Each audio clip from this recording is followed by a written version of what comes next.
The soon-to-be champions of England, Man City, made light work Borussia Mönchengladbach, and they're progressing this season under Pep. His naysayers will say that they expect him to do well in the EPL, but he's not getting it done in the UCL, especially with the money invested in this City team. You know, and he has actually somewhat complicated things when he reaches the quarterfinals and whatnot. And it seems to be City's downfall when they reach the final eight. So, What I'll say, right, is that there are 2 points I want to make. Sorry, Kevin.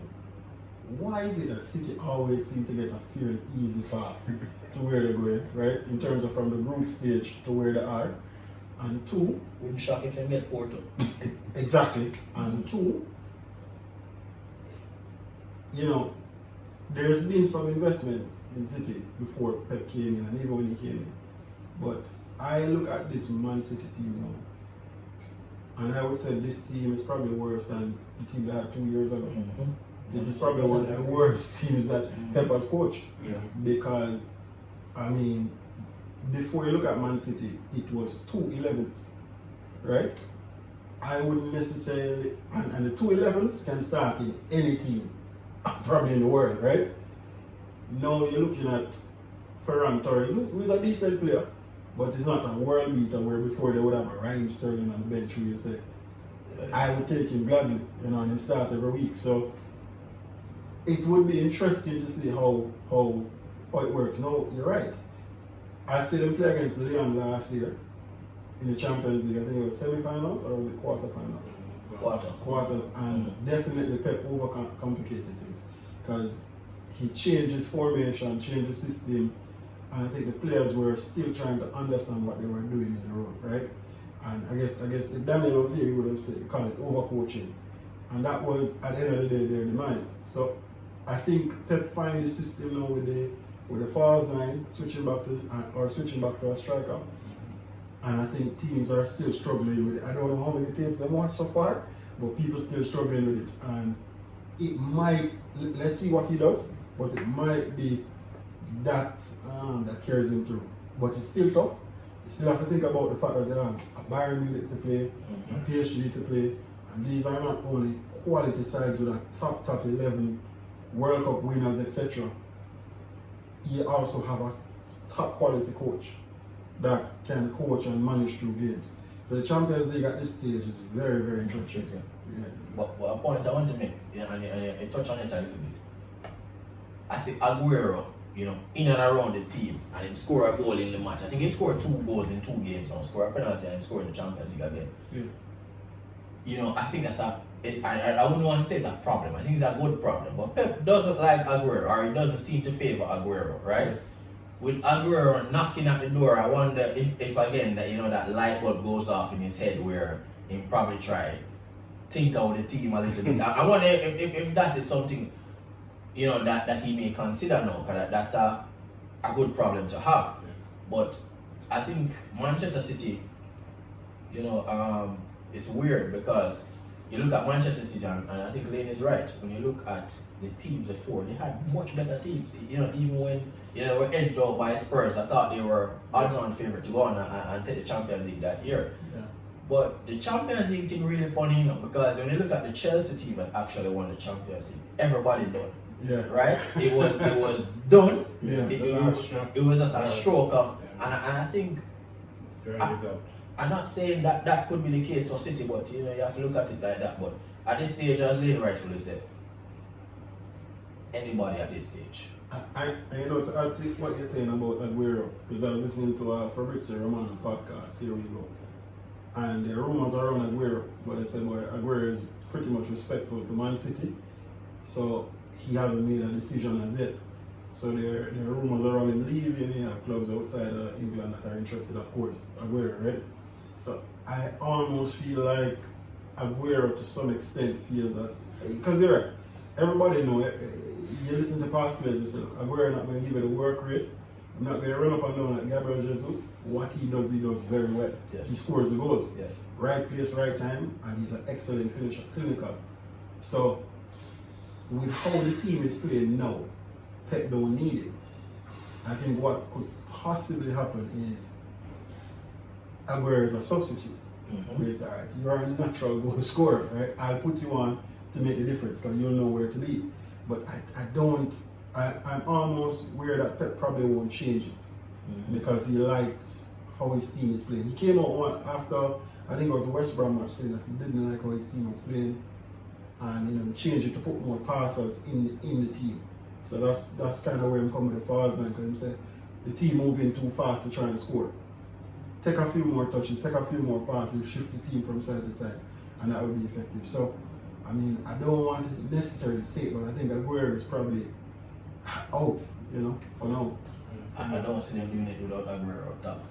No, he'll probably come on to make an impact, or they'll probably use him in certain games where, they're managing, trying to win all 4 trophies, but I don't necessarily, as how Aguero was critical all the years before, where if Kun Aguero not starting, his problems, I think they're probably, going to try to do it without him. So, with I the agree. false nine. But the false nine, the 2-1 them play false nine, Yeah.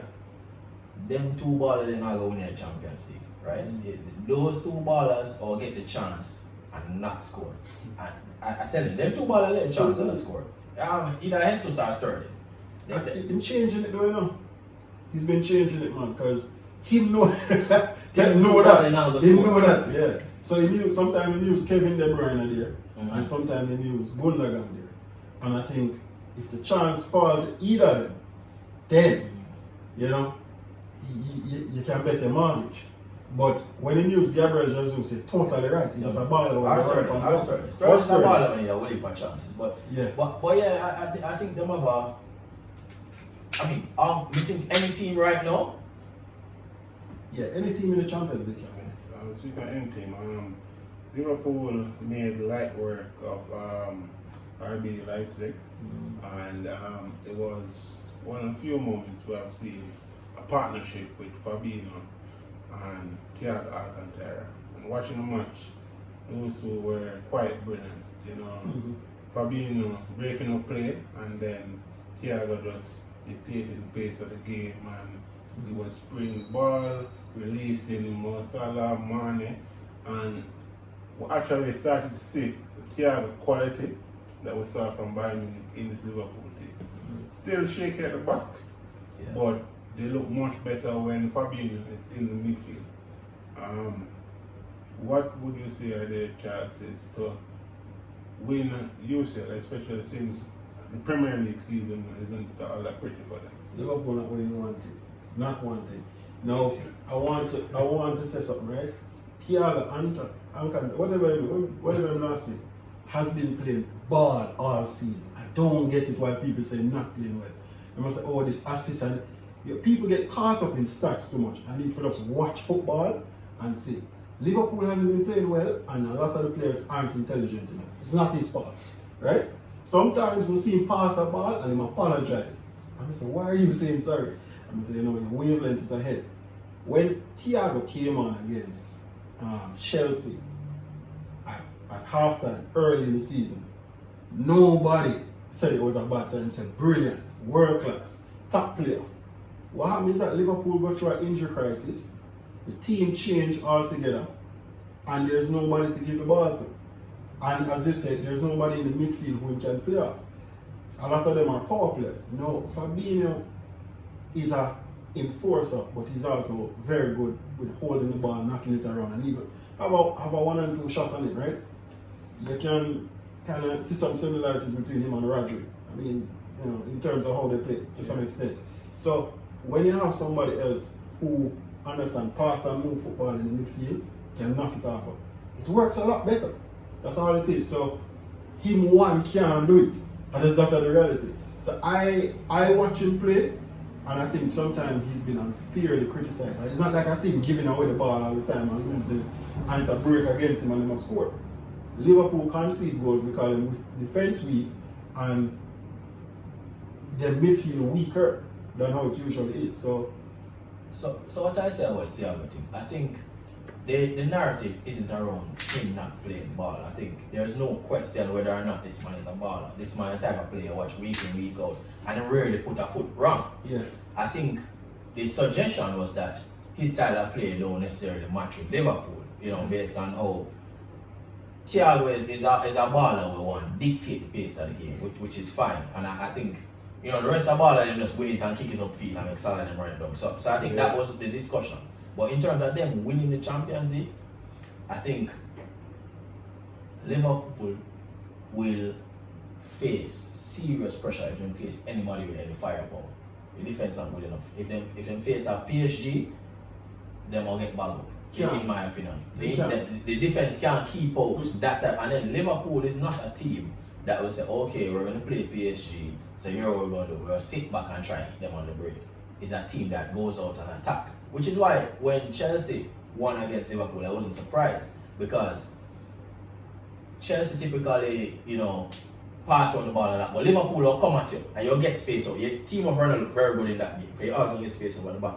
So they're playing a team like PSG that have the Neymar and the Mbappes or the Di Marias that have pace and have quality. I think that would be Liverpool's unknown. So I don't see them, and I don't think Van Dijk comes back before the season. So yeah, tricky for them. Yeah.